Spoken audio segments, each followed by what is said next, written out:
Welcome, welcome, welcome to episode 98 of the show with no name. I'm your humble host, Nick, and today we're going to be exploring an old farmer cemetery out here on the Moran Prairie in Spokane, Washington. This cemetery goes by the name of the Moran Cemetery. Let's get into this. One of my favorite things about a lot of these old farmer cemeteries up here in Washington State is their signs. I thought this was a really nice sign here that Moran Cemetery had, and it caught my attention right off the bat when I came here to visit the cemetery. The rock wall also caught my eye. Something else I noticed was just how clean and upkept this cemetery was. You could tell that the people who have loved ones buried in this cemetery care for them a lot, because everything is very well maintained and looks pretty nice out here in this cemetery, I must say.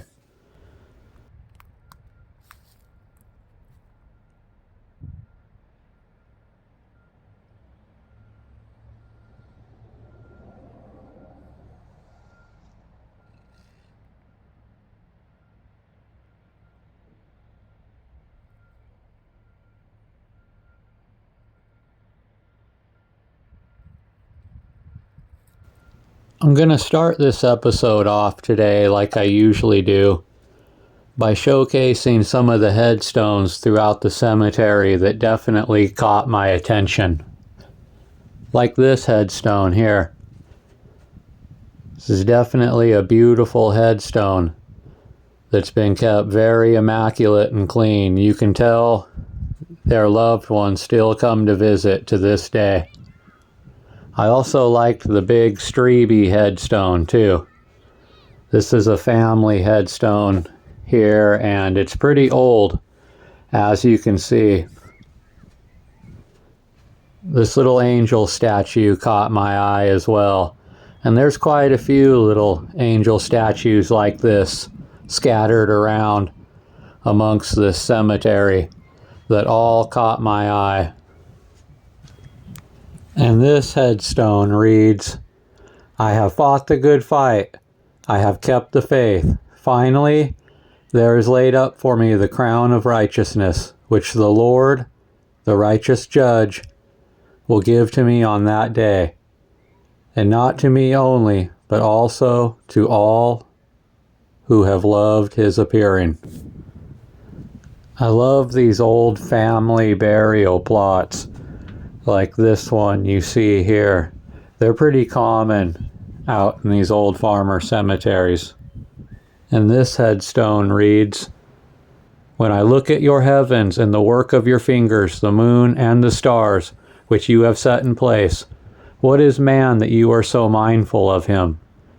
And the Son of Man that you care for him? But you do care. For God so loved the world that he gave his only Son, that whoever believes in him should not perish, but have eternal life."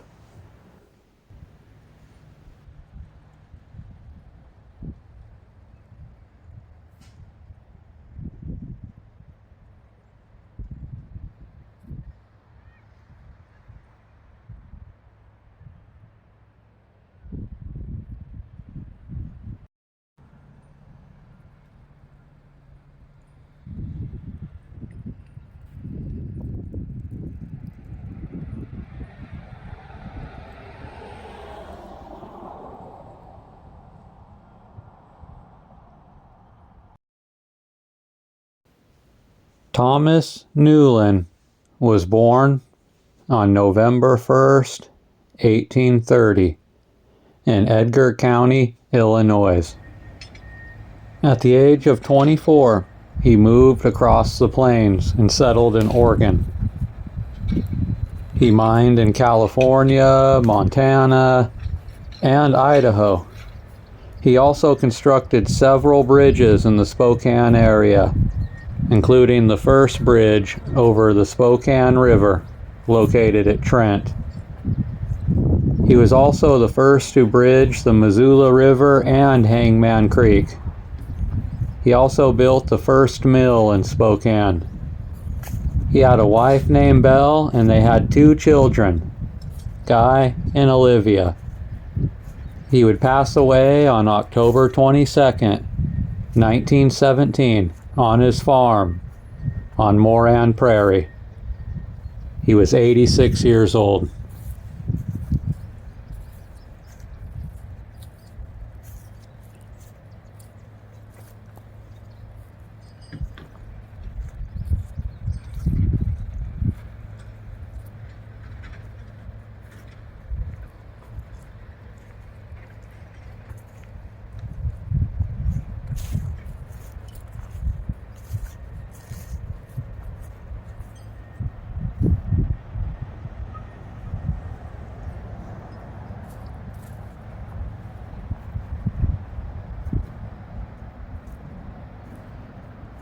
It's these kind of family plots right here that are my favorite.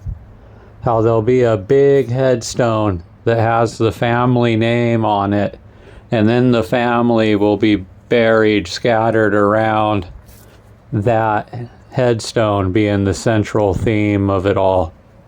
And there's a lot of burials like this in these cemeteries up here in Washington State. And it's one of my favorite things about these old farmer cemeteries is how they bury all their family members together like that.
Reverend William Maxwell was born in Canada on May 24th, 1835, and he died in the home of his daughter, Miss Mary Stewart, near Daisy, Washington, on September 8th, 1907. He was converted when only 11 years old. In 1861, he was united in marriage to Arvilla Dibble. He would receive a local preacher's license, which he faithfully used as long as his health permitted. In 1890, he moved to Daisy, Washington. Father Maxwell was the first Free Methodist preacher to preach in Stevens County. He organized the first Free Methodist class in the county as well, and for several years, as his health permitted, he visited and prayed with the people and preached in the schoolhouse. For several years leading up to his death, he desired to see a free Methodist church built at Daisy. When the building of the church started, his joy seemed to have no bounds. And although feeble in health, he did what he could do to help it all come along. Many times he would say, "I shall yet to see the church completed in Daisy and hear the church bell ring." But God ordered otherwise. About 3 weeks before the dedication, he was taken sick. And early in the morning of the day of the dedication, he passed peacefully away. About the last words he said were, "Praise the Lord." He would be buried beside his wife in Moran Cemetery. His wife, Arvilla Dribble Maxwell, was born on June 16, 1844, in Canada, and she would pass away on September 19, 1890, at the young age of 46. Arvilla and William had 8 children together during their marriage. On October 30th, 1894, about 4 years after the passing of his wife Arvilla, Reverend William Maxwell would marry again. He would get married to a woman that went by the name of Mercy Hood Chamberlain. This marriage would last until his death. I couldn't find very much information on his second wife, Mercy Hood Chamberlain, but I did learn that she was born sometime in 1834 in New York, and she would pass away on July 18, 1910, at 76 years old in Oregon. She had 5 children from her first marriage. I couldn't find a picture of her or much more information than that, but I did read that she was Baptist, and that caused a lot of problems in the family when her and the Reverend got married at the time.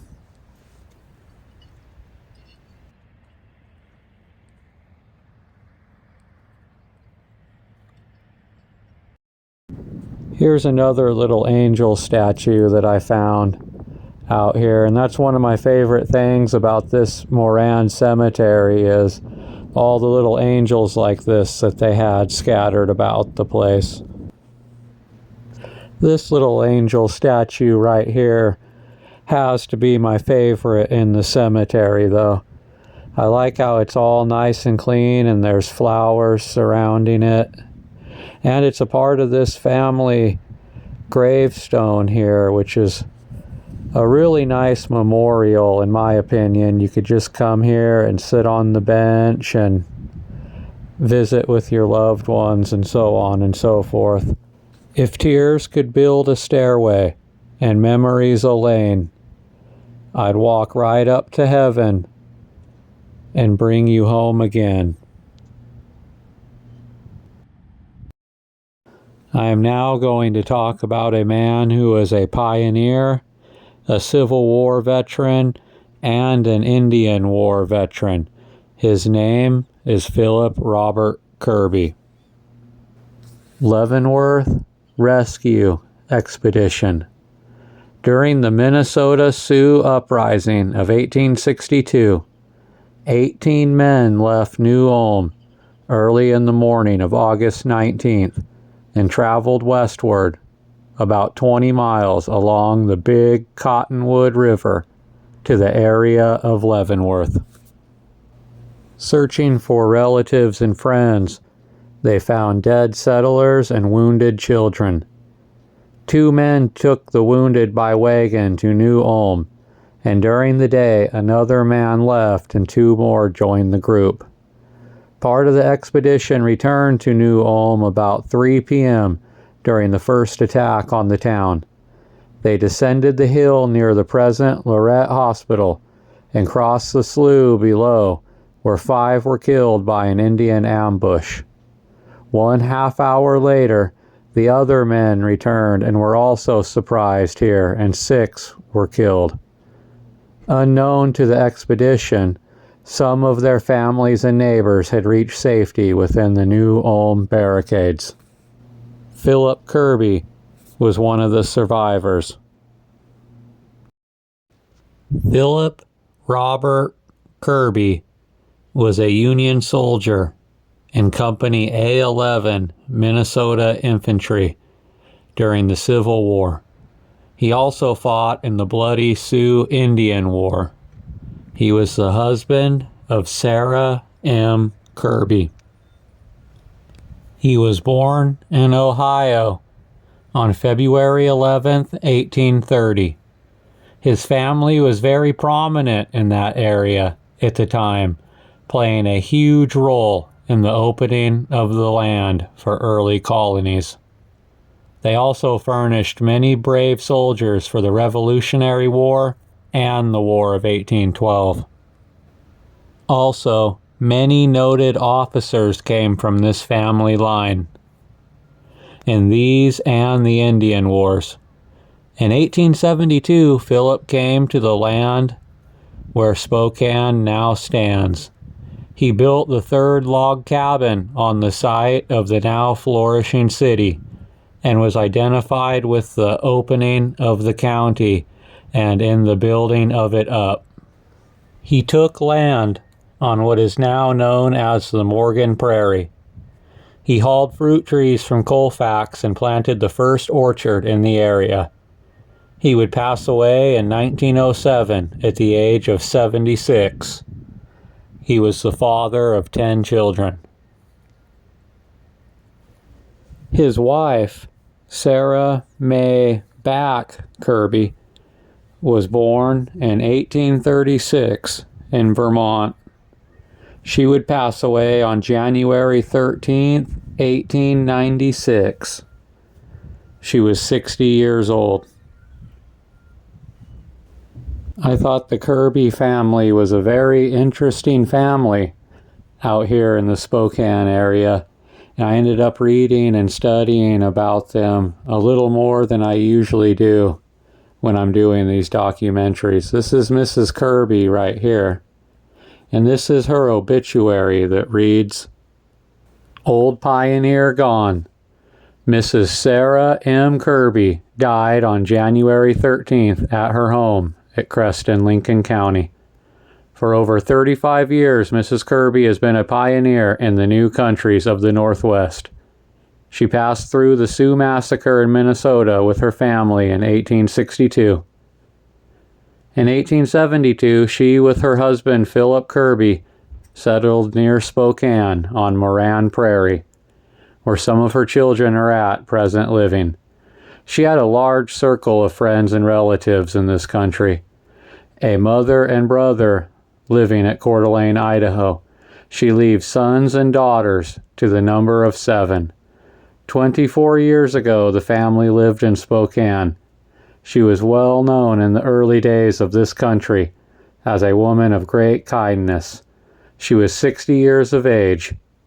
The funeral was held January 16th at Thos Newlands on Moran Prairie. She was buried in the Moran Prairie Cemetery, and this is her headstone. What we are now looking at is the Kirby family burial plot. As you can see, Phillips is the largest one in the middle here. I hope you enjoy the rest of the videos of this amazing cemetery that goes by the name of Moran Cemetery. Thank you.